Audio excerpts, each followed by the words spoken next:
एक बार एक किसान हर कभी आने वाले आंधी तूफान, ओलावृष्टि, तेज धूप इत्यादि से परेशान हो गया, क्योंकि कभी कभी फसल ज्यादा खराब हो जाती थी। इसलिए वह परेशान होकर ईश्वर से शिकायत करने लगा। किसान बोला, आप ईश्वर तो है, लेकिन फसल को कब क्या चाहिए इसकी जानकारी नहीं है।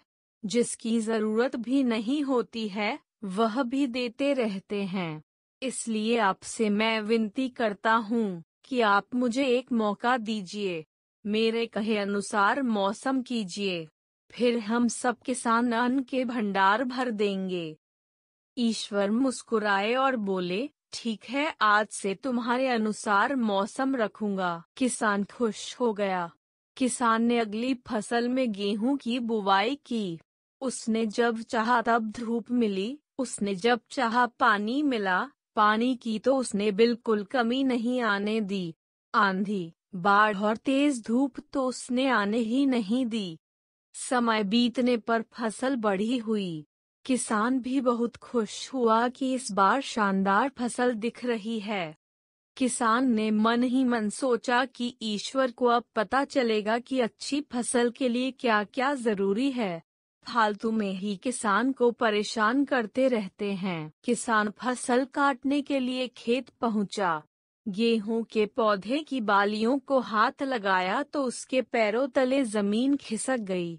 उसने देखा कि किसी भी पौधे की बालियों में एक भी दाना नहीं था। किसान दुखी हो गया और बोला, हे ईश्वर, ऐसा क्यों हुआ? क्योंकि मैंने तो सब कुछ सही किया और सही समय पर किया।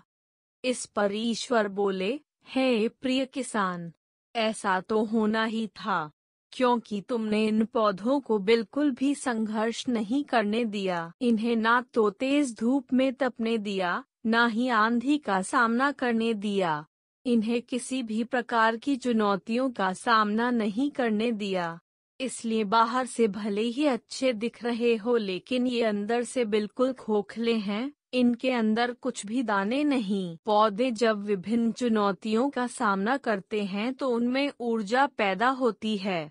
यह ऊर्जा उनके अंदर सही सामर्थ्य पैदा करती, जिनके लिए वह बने हैं। दोस्तों, ठीक इसी प्रकार जब तक इंसान संघर्ष से नहीं गुजरता है, वह आदमी खोखला रह जाता है। जीवन की चुनौतियां ही उसके लिए उन्नति के नए रास्ते खोल देती हैं और आदमी को मजबूत और प्रतिभाशाली बनाती है। इसलिए आपके भी जीवन में मुसीबतें या चुनौतियां आए तो घबराना मत।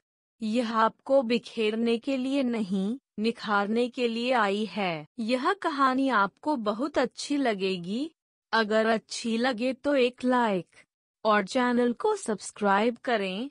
देखने के लिए धन्यवाद। अब मिलते हैं नई कहानी के साथ।